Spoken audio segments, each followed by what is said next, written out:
All right, today's discussion is going to be with Yulei and Guangyu Zhang, the authors of the book Multiple Imputation of Missing Data in Practice, Basic Theory and Analysis Strategies. Thank you both so much for coming to Book Club 2.0. I'm Martha McRoy. I'm the outgoing program chair for DC-AAPOR and will be your host for this session. I'd like to thank the incoming program chair, Shelley, and our DC-AAPOR program committee for helping organize events like these. If you're unfamiliar with our Book Club 2.0 series, the goal is to provide a fun and interactive forum to review and discuss some latest publications in the field of survey methodology and public opinion research, and to be given the opportunity to engage directly with those that are responsible for the books. Yulei and Guangyu will present some highlights and key insights from their book, and then we're going to open it up for questions and discussion. So please be sure to mute yourself unless you're asking a question or participating in the discussion. You can also post any thoughts or questions in the chat box as they come up, and I'll be monitoring those. If you're comfortable too, during the discussion portion, please feel free to turn on your camera. And during that time, you're welcome to contribute any kind of reactions and comments and chatting with each other and the authors. And at the end, I'm going to announce the winner of this session's book from DC-AAPOR. So it's now my pleasure to introduce you all to our speakers.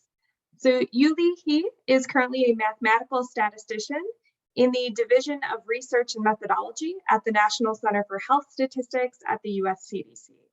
He has his PhD in biostatistics from the University of Michigan, and his research interests include missing data in imputation analysis, applied Bayesian models, survey statistics and modeling, machine learning, statistical applications to public health and medical research. And then Guangyu Zhang is a mathematical statistician also at the National Center for Health Statistics, where she also received her PhD in biostatistics from the University of Michigan. And her research focuses on missing data methods and survey methodology. And since you both are Michigan grads as well as me, I just have to say go blue. And now I will pass it over to you both. Thank you. Oh, thank you, Martha. And also thank you to the audience who come to this fantastic workshop. And I really thank AAPOR DC Book Club for giving us the opportunity to showcase our book. Okay, so let me just try to share my screen. And I think this is the one. And I'm gonna do from beginning. And so can everybody see slides? See our slides? Yes. Okay, good. Thank you. Thank you so much. Okay, let me just sorry. Okay, so yeah, thanks again to the organizer who gave us the opportunity to give a very brief introduction about our book. And so the focus of the book is multiple imputation of missing data. And the outline for this talk. So I think in the first 10 or 20 minutes, we'll give a kind of a very brief introduction about the book and the content, the organizations, and some of the main ideas. And I assume that most of people, if not all of them, have at least heard about multiple imputation. So multiple imputation is a very practical statistical technique to dealing with missing data. So the second half of the talk, Guangyu will give a very interesting application, a real application of imputation for missing race data in COVID case reports from our CDC projects. So if you not so interested in learning about all the book because book is heavy, I definitely recommend you stay for the second half because that's a very interesting application because missing data, race data, COVID, all these buzzwords. So yeah, stay alert for at least for the second half of the talk. Okay. Yeah, feel free to interrupt us whenever you have questions. So, yeah, so the book had 3 authors, Guangyu Zhang, myself, and Paul Shu. Unfortunately, he has some conflicts, so he cannot show up in our talk today. And Paul is a professor of biostat in University of Arizona, and coincidentally, he also graduated from Michigan. So we 3 were all biostat PhD students from Michigan. And this book, we have invited Professor Raghu from Michigan and Nat Shankar, who used to be ASA chair, and now he retired from SHS. So both of them, they gave us a lot of encouragement and advice when we wrote the book. So they also wrote a very nice foreword. And the book was published by Taylor and Francis or CDC Process, and it's interesting. I got the book in 2021, but officially it was the publication date is 2022. Yeah, I just gave the links of 2 links of the book. One is from the Amazon.com, the other one is from the official publication publishing company. So this is a cover page of the book.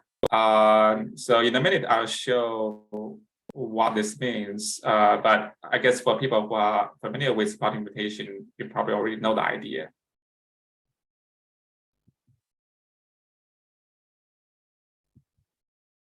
Okay, so if you're not, suppose you haven't heard about imputation before, and then this just gives you some summary statistics of the book. So this book has 476 pages, 14 chapters, and it has 130 examples, and about a quarter of them are related to NCHS CDC data, because number one, we work for CDC, and so you can imagine that most of the multiple imputation analysis examples, applications are from our daily work. And number two, in order to justify spending time, official time in writing this book, we can say to our supervisors, say, hey, see, we use CDC data or SHS data in our book. So I think then they will be happy. And then the book has more than 100 tables and 52 figures and has 400 references. And it took us about 7 years to finish this book. It's a pretty long time, and I have to say the whole writing process is not that smooth. We have back and forth, and also we have our daily jobs. So it's, even though we can spend some official time writing the book, still it's not very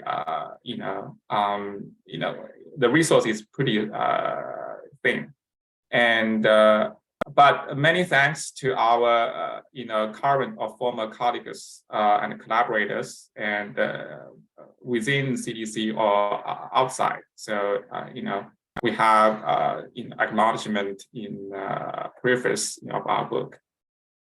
And personally, I think this book has many material and a lot of information, but but the book is only a drop of water in the ocean of multiple imputation research and practice, because the multiple imputation, it's definitely, I would say, number one practical approach to missing data problems. So every year you have many methodological papers or applied examples using multiple imputation. So many papers every year. So I'm sure quickly this book will be out of date.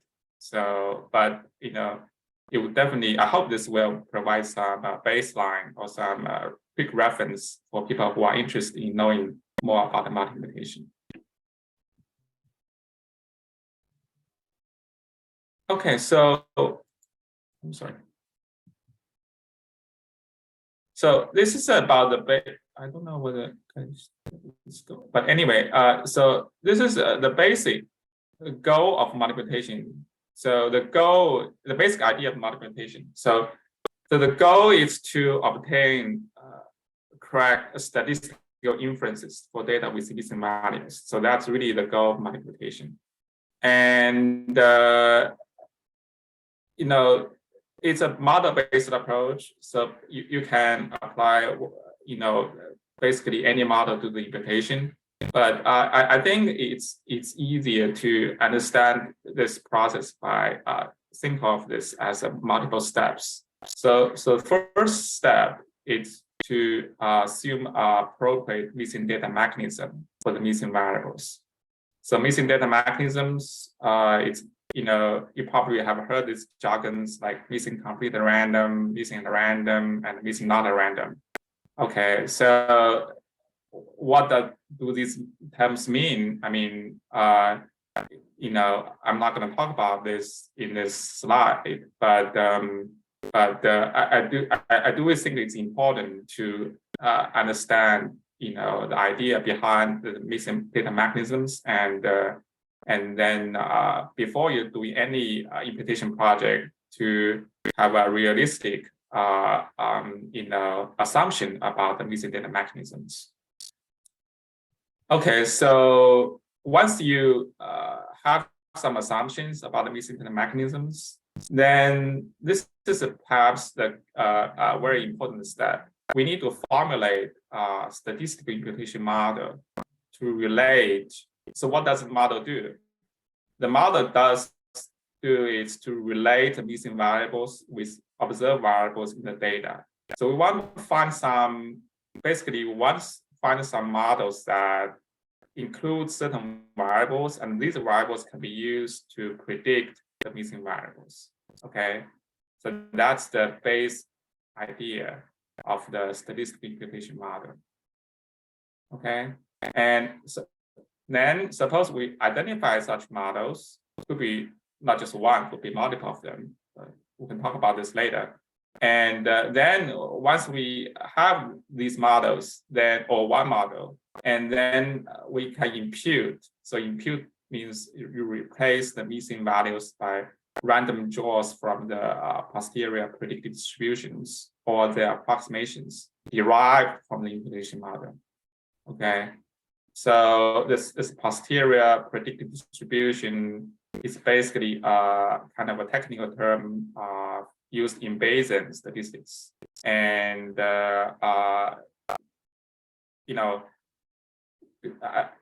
so the reason is that multiplication at the beginning is a Bayesian strategy, but nowadays this technical thing doesn't really matter now much now, because most of the case we do the imputation using software packages, so we don't have to really go into the details of how the distributions are derived or approximated, things like that. But I think it's good to know that these imputations are random draws from the kind of a predictive distributions. And then now this is a multiple part comes in. So we do this imputation multiple times, let's say 5 times, 10 times, 20 times, and things like that. So then we would suppose we do it 5 times. Then what we get is we get 5 data sets, right? Each data set has complete data, right? Because the missing data have been imputed already, right? So, okay, so that finishes the imputation part. Now what? So after imputation, we have 5 completed data sets, right? So then, because the data are complete, so we can just comfortably using any statistical software to analyze data to do what you want, right? We can run regression analysis, we can calculate the means, we can do survival analysis, we can do the clustering, we can do factor analysis, or all sorts of things, right? Because the now data are complete. So without imputation, if you have the missing data in the software, it will remove the missing cases. And we know that this procedure is not the best procedure. But now, since every data set is complete, so the software just can use all the information in each element, okay? Okay, so now the wrinkle comes in, right? So we have 5 data sets, and then you've got 5, sets of results, right? So, but we only want to report 1. We don't want to have 5 results. We only want to have 1 result. So 1 set of results. So then the last step is to combine. So we combine the 5 sets of results into a single set of inference. Okay. And so, for example, suppose you are run regression, predicting, for example, the survival, based on a bunch of demographic and clinical variables of the patients. And then you find some like age. Age definitely is one of the strongest predictor of the survival, and that the p-value is significant. So, but you want only 1 p-value for age predictor, right? You don't want 5 p-values. So don't worry. This Dan Rubin, who actually came up with the idea of multiplication, also provided the rules, straightforward rules to combine the 5 sets of p-values or coefficients or variance into 1 set of results. So then after combining, you get 1 set of results, and then you can just report them to the investigators. And these combining rules are actually not complicated, and actually they are programmed into software packages. So it's very straightforward to use those.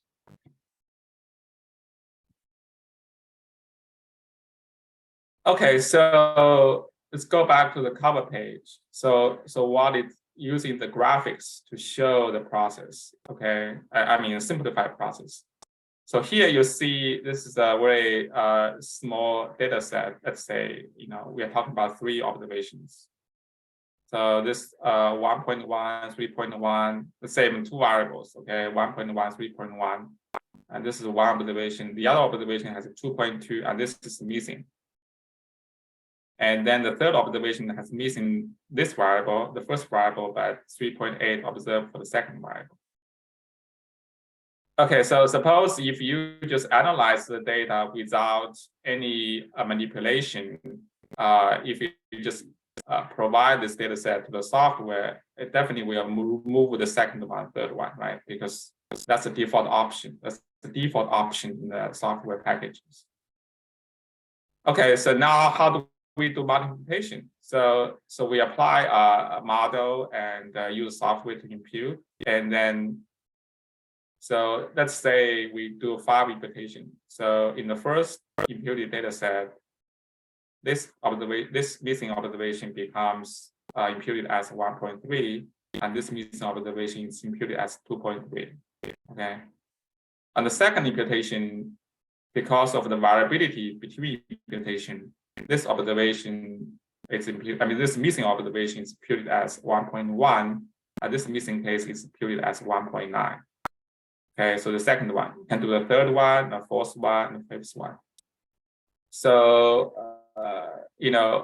you can actually, I would encourage check when you do the imputation, you can check across data sets. Basically, the observed values like 1.1, 3.1, 2.2, 3.8, they will be the same across the 5 data sets, right?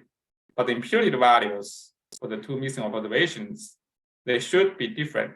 They should be different because that the differences across multiple imputed data sets would incorporate uncertainty of missing data. Okay. So now you have this complete data set. You can just analyze it. You got the results here. The second one got the results here. Third one, fourth one, fifth one. Okay, so you got 5 sets of different results, and then you combine them into just one, final set of inference. So that's the very simple but schematic part showing the how the multiplication is done from beginning to the end.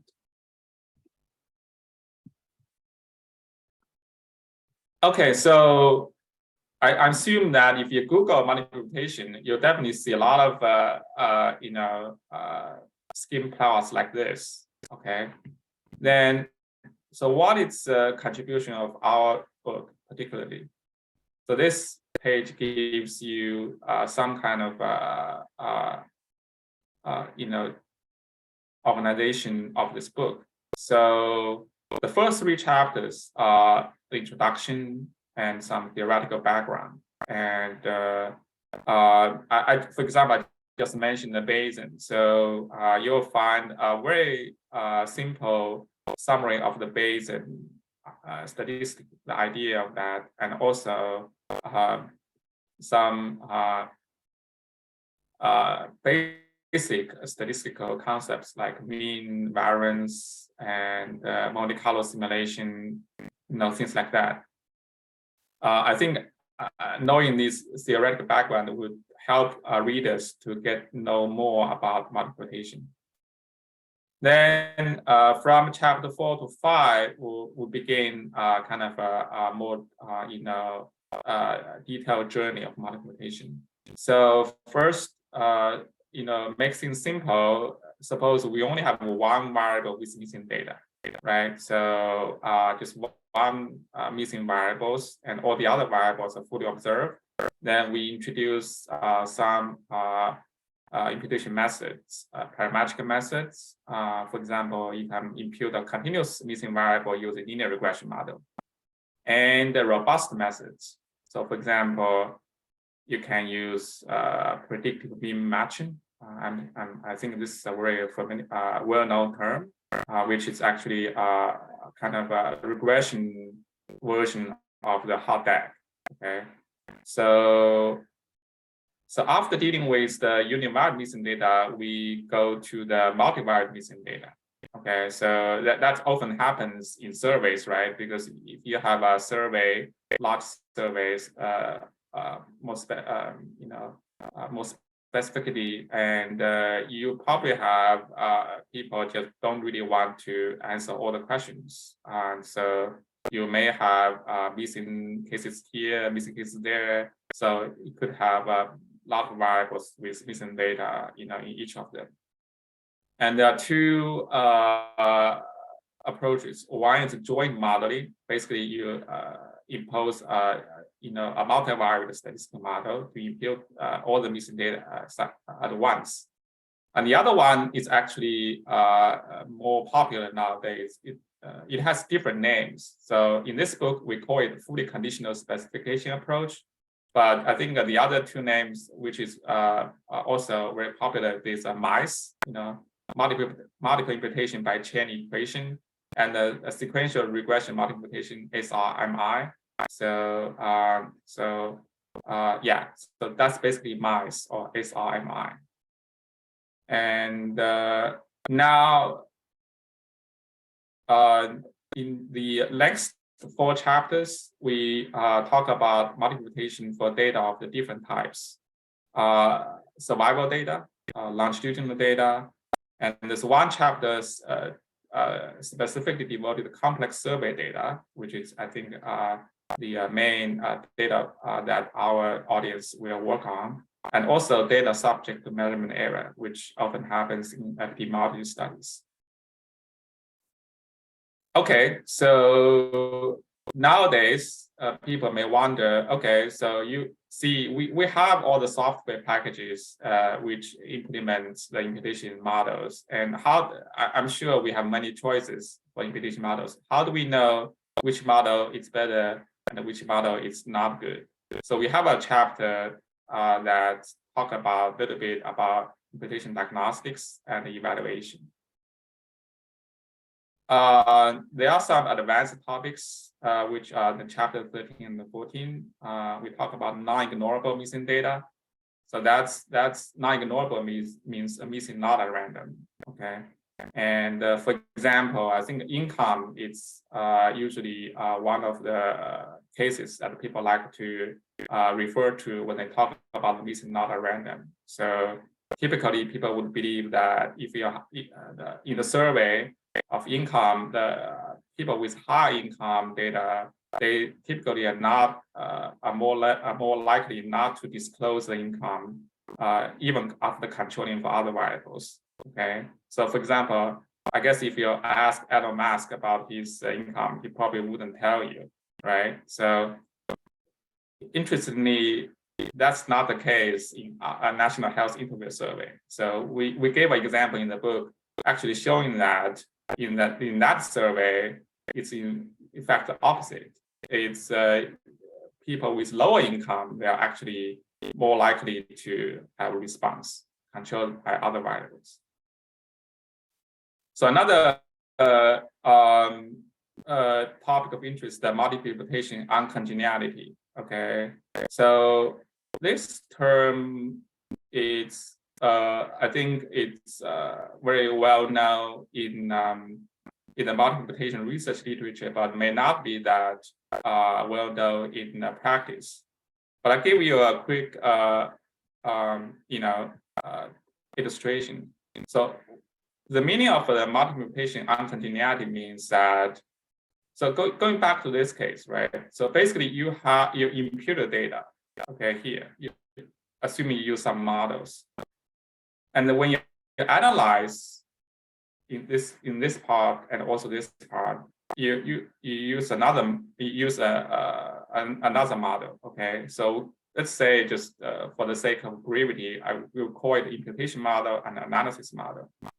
And multiple imputation uncongeniality means that these two models are not coherent.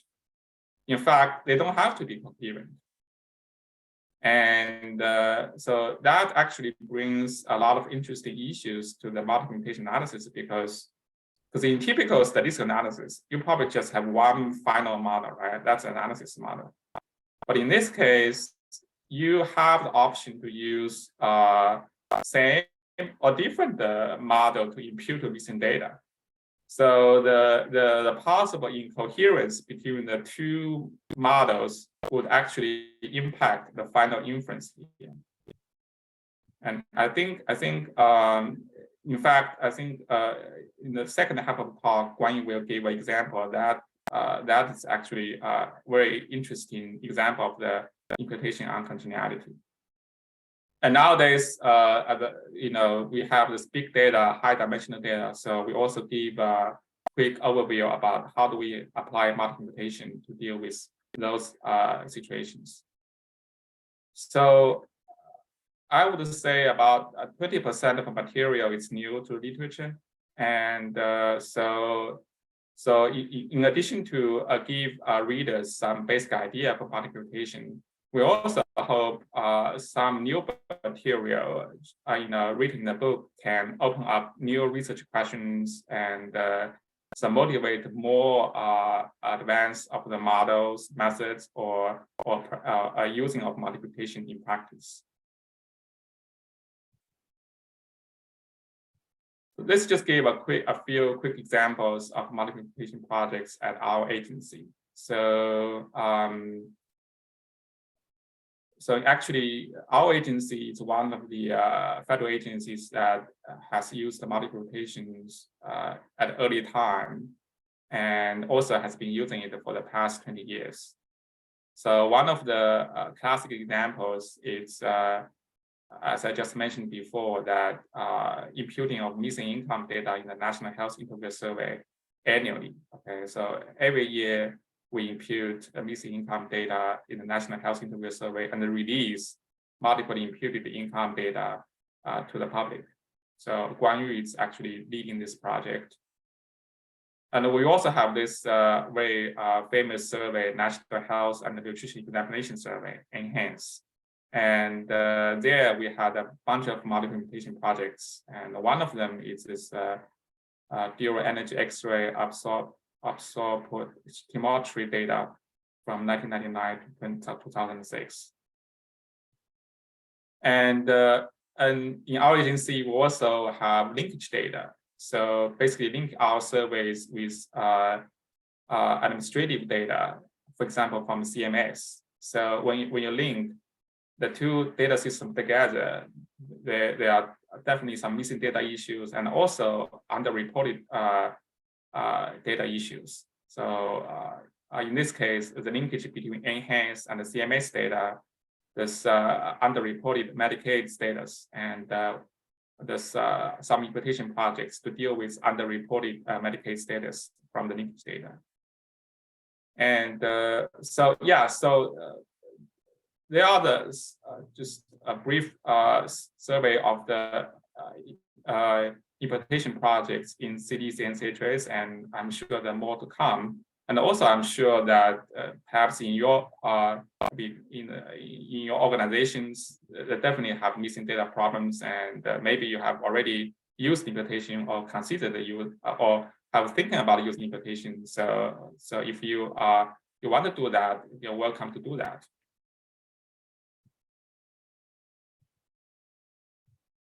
So I just give a quick summary. So why do we do multiplication? I mean, why do you write this book, and why do so many people do all this research and publish all these papers?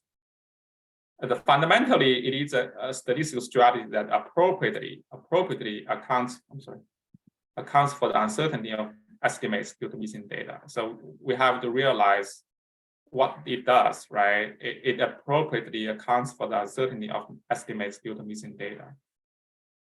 And but we know there are many missing methods that can do that too. For example, if you are a survey statistician, especially in unit non-response situation or just one variable with missing data, you probably think of, non-response weighting can do that.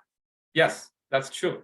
And also, if you are a biostatistician, you may think of, maybe we can use likelihood-based approach to deal with missing data. Yeah, that's true too. So why do we do that? Multiplication, because it's relatively, in practice, it's relatively simple to use, because there are, in most of the statistical software packages like SAS or Stata, they have the multiplication library or functions. So for practitioners, most of the time they just need to input the data, figure out the correct way to write the code, and then the software will do that for them. Okay, so practically, I think it has an advantage over other options. Interestingly, multiplication can also be used to deal with many other statistical challenges that can be formulated as missing data problems. So, for example, right now, there's the using of non-proprietary surveys is very popular in federal statistical community or survey research field. So definitely, there's one approach is to use multiplication to estimate non-proprietary surveys, combining information from other data sources. Okay, so we can use some benchmark survey to calibrate the estimates from the non-proprietary surveys, but using the multiplication approach. And also, data privacy, data synthesis it's a hot topic too. And in fact, data synthesis is very similar to multiplication in terms of the idea, because both of them are concerns of generating data that you don't observe, right? So I think models between data synthesis and imputation are kind of similar to each other. then if you, I hope you would choose multi-imputation as one of your tools. Then the question is, how do we do good imputation? First, we need to realize it's a model-based strategy. So you need to open up to models, use of statistical models. And then I think the key is to include the correct variables in the model using inclusive imputation strategy. So what I meant is that we need to identify predictors of the missing variables of the missingness of the missingness indicator of these variables, and we need to include those variables in the model. And inclusive means that we want to be general. We want the model to be as general as possible. Even sometimes we may include some variables that attribute noise, but still we don't want to miss any variable that can be highly correlated with the the missing variable. And then in practice, you want to take advantage of all the software packages instead of start from beginning, because these software packages have been developed for many years, and it has been used, and it's very convenient. But we still want, even though we can use software packages, I think the model evaluation diagnostics are also important, because we know that all the packages have different options, and if we have time, we may wonder why we use this model instead of the other model. So I think evaluation is also important, and that's because all models around, some are useful. So my understanding of this in the context of imputation is that we don't want to pursue the best or the perfect imputation model. We want to have some reasonably working model that make statistical sense, and also that use the ideas from subject matter experts. So I think that's one of the key criteria in evaluating imputation models. Okay, so some future directions. We actually gave some thinking in this book. Again, it's to apply multi-imputation to various statistical data problems. Traditional survey long response problems, long probability surveys, etc.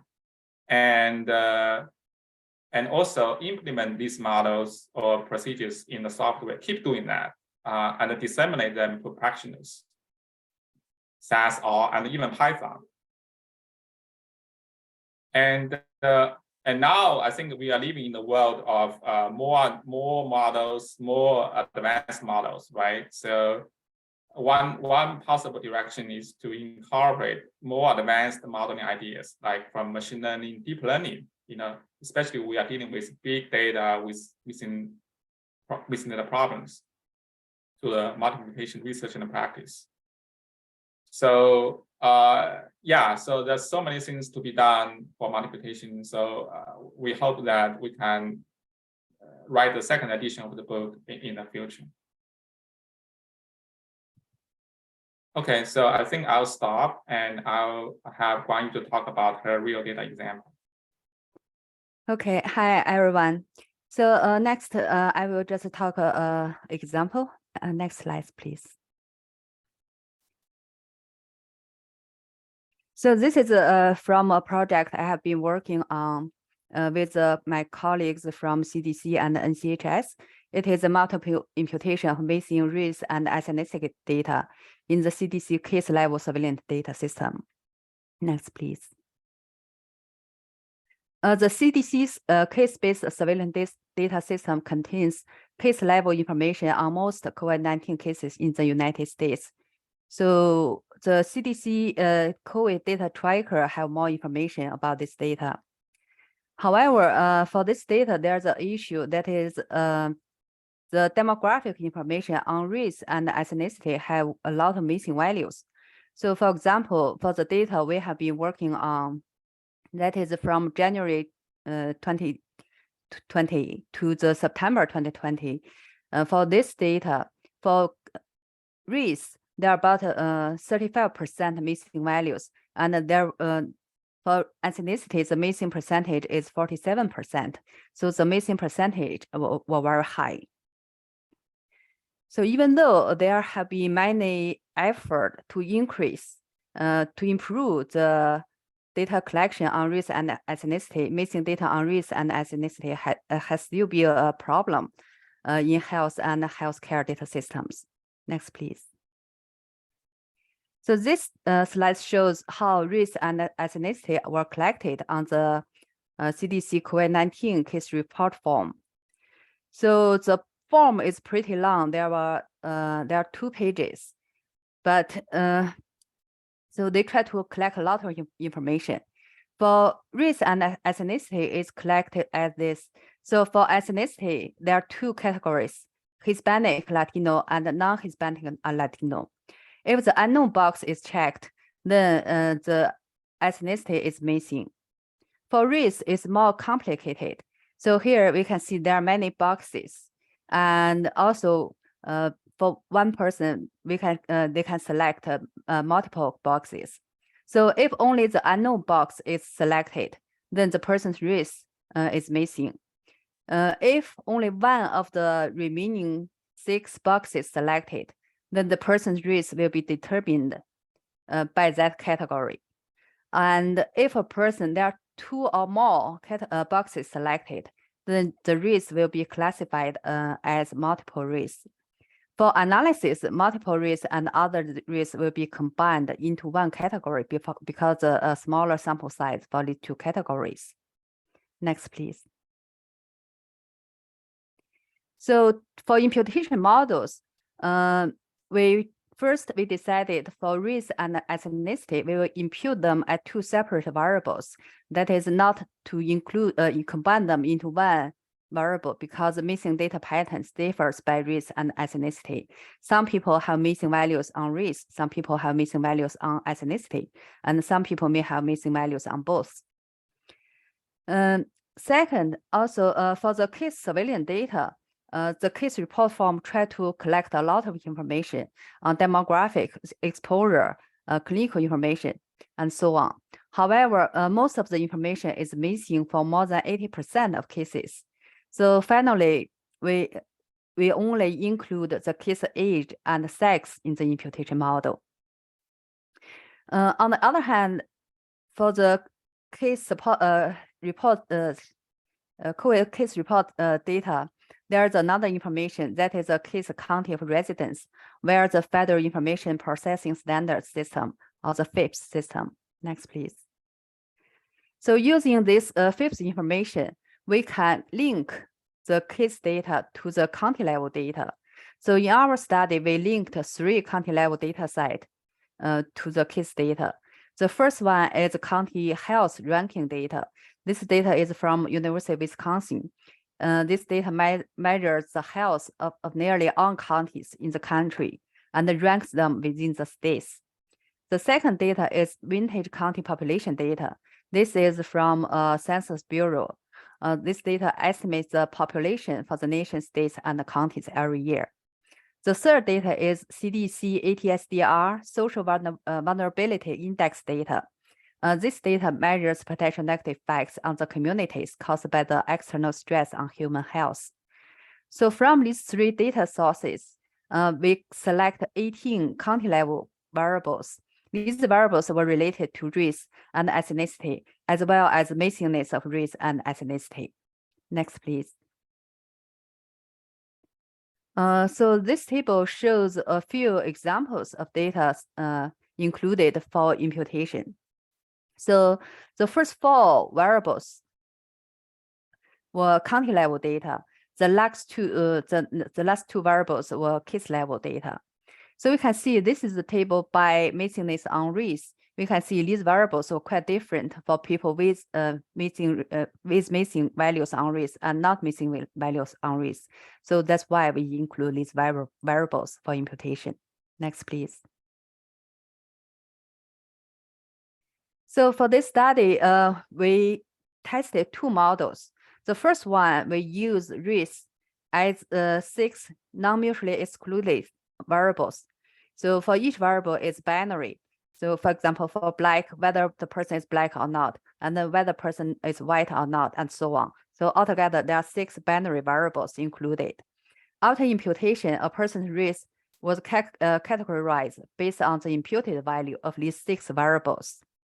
The second model treats risk as a multinomial variable with 6 categories: Black, White, Asian, American Indian, Alaska Native, Native Hawaii, and other Pacific Islander, and multiple other risks. And impute from one risk from these 6 categories. And for both models, ethnicity was imputed as a binary variable with 2 levels: Hispanic Latino and non-Hispanic Latino. Next, please. To implement this model, we used a SASMi procedure, and specifically, we used the sequential regression multiple imputation. That means for each variable will be imputed conditioning on the remaining variables. And for this research, we use a discriminant function for categorical variables and linear regression for continuous variables. And we did 10 imputation for each model. And after imputation, for the analysis, we conduct analysis for each imputed data and then combine the final results using SASMi analyze procedure. We also conduct an evaluation study to compare these models. Next, please. This table shows the result of the real data. And this one is an incident estimates based on the complete case analysis and 2 imputation models. So for the complete case analysis, we can see across all the race and ethnicity groups, it's pretty low compared to the imputed data. That is as expected, because all the missing values on race and ethnicity were excluded from the analysis. For both imputation models, after imputation, we impute the person's race and ethnicity, so we can see much higher incident estimates, almost double for almost all the race and ethnicity groups. And the 2 imputation models, the first model using 6 individual risk variables, and the second model using multinomial risk variables, yields a result very similar for most groups. Next, please. So to evaluate these 2 models, we did a evaluation study. So basically what we did is we used data from Minnesota and Utah as a target population, because for these 2 states, the missing data were very low on race and ethnicity. It's about 10%. Also, these 2 states, the data had very different race and ethnicity compositions. And from this data, the target population, we generate missing values on race and ethnicity. There are 2 levels missing values were generated. One is low. We use about 20% missingness. The other level is high. We use about 40% missingness. And then after we generate missing data, we apply the 2 models to the data with the missing values on race and ethnicity from this target population. And for each evaluation study, the procedure was repeated 100 times. And for each replica case, we did 10 imputations. And for the analysis, we estimate incidence and incident risk ratio for the target population as we use before deletion. We use that data serve as reference standards. For the imputed data, we can calculate, then we do the same analysis. We can calculate bias, relative bias, and the confidence interval, and so on. Next, please. So altogether, we did 4 simulations, but here I only just show you one of the simulation study, evaluation study. This is a low level of missingness. So we can see from complete case analysis, this is for incident estimates. For the complete case analysis, we see large bias because the missing cases were removed from the analysis, and the coverage were very low, is 0. For both imputation models, we can see the bias were reduced significantly for almost all the groups for both models, except one group, that is a non-Hispanic multiple other group. Next, please. So in general, for all the evaluation studies, we see similar pattern. So generally, we found that model 1, that is use race as 6 individual variables, consistently reduce bias of complete case analysis and improve coverage for 6 race and ethnicity groups, except for one group, that is non-Hispanic multi-other group. The second imputation model, that is to use race as a multinomial variable, yields estimates with slightly larger bias compared to model 1. Also, for both models, we found that there's some issues for one race and ethnicity group, that is non-Hispanic multiple other group.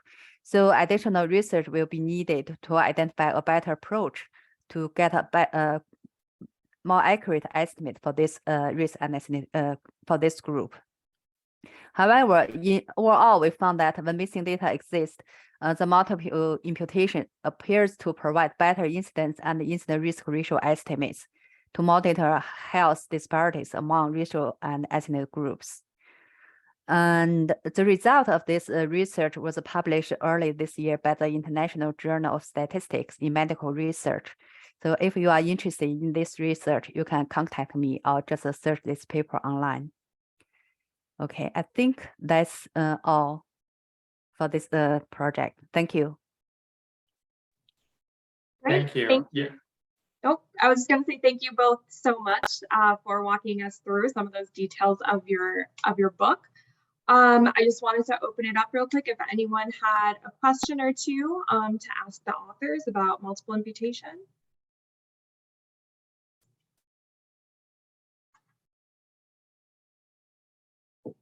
Go ahead.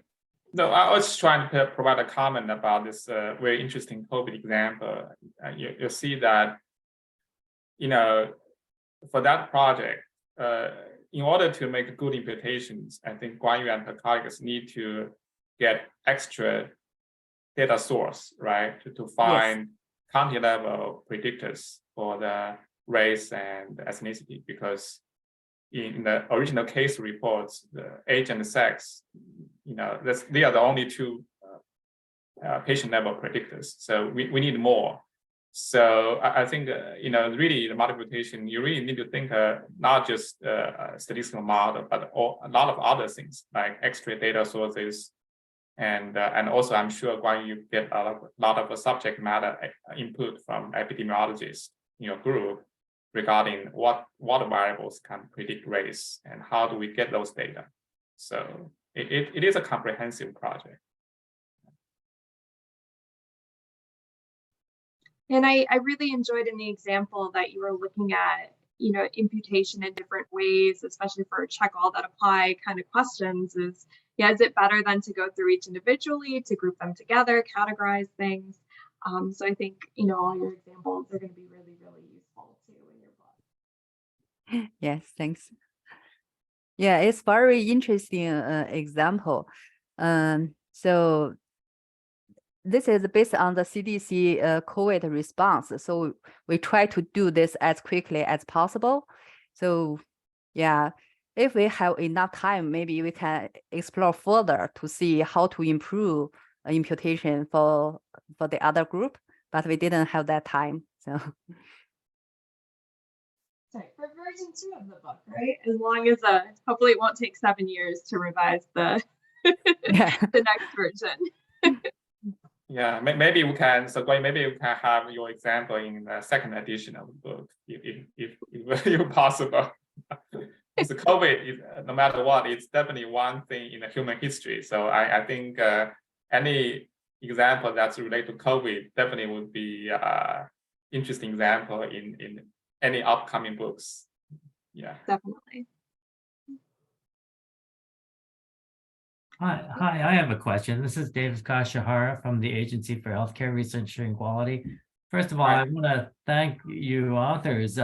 This is a really fascinating book, it looks like. And, you know, at AHRQ, we work with NCHS with some of our MEP survey is taken, our sample is drawn from the NHIS.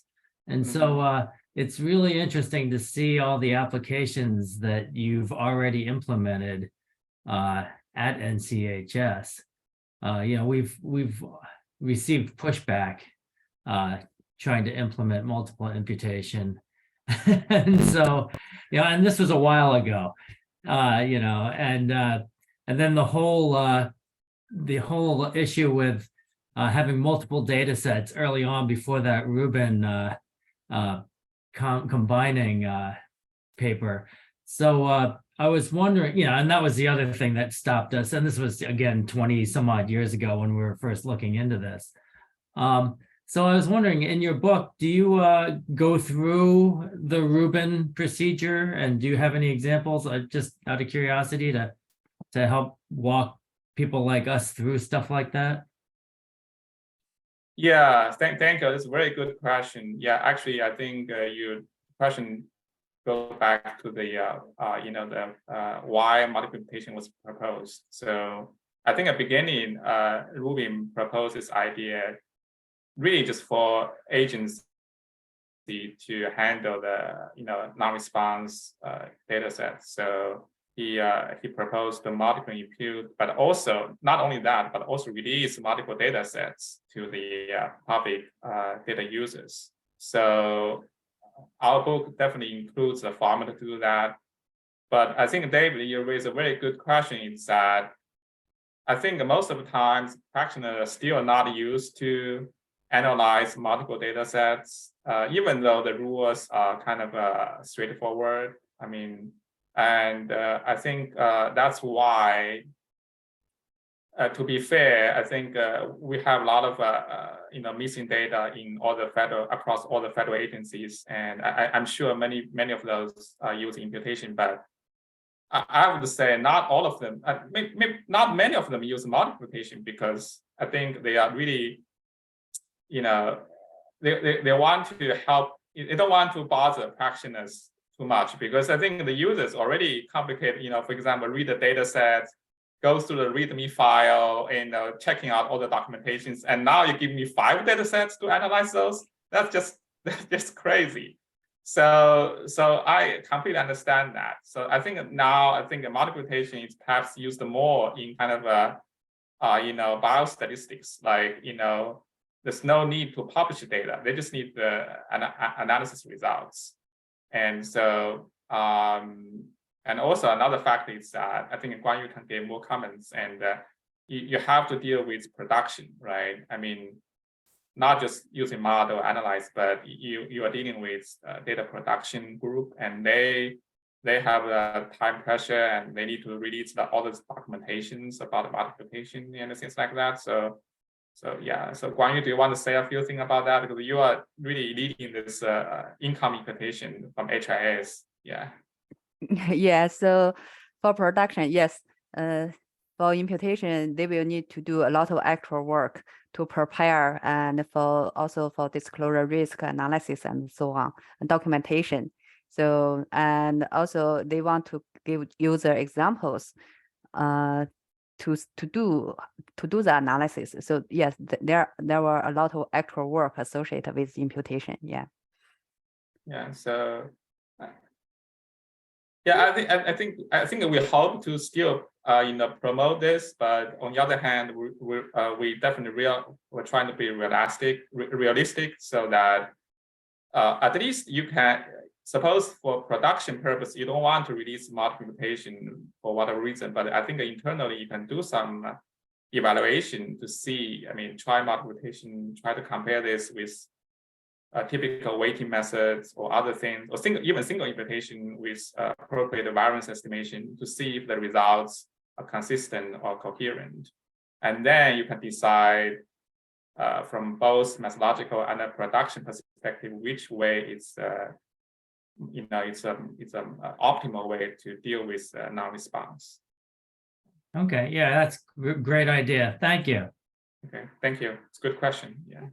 I want to thank our presenters. We are out of time, but I want to thank Yulei and Guangyu so much for joining us today with Book Club and sharing about your book. I do just have a couple really quick announcements. So first, the DC-AAPOR member that won a copy of the book is Randolph Atkins. I saw that he just had to hop off the call. I think you probably had another meeting to get to.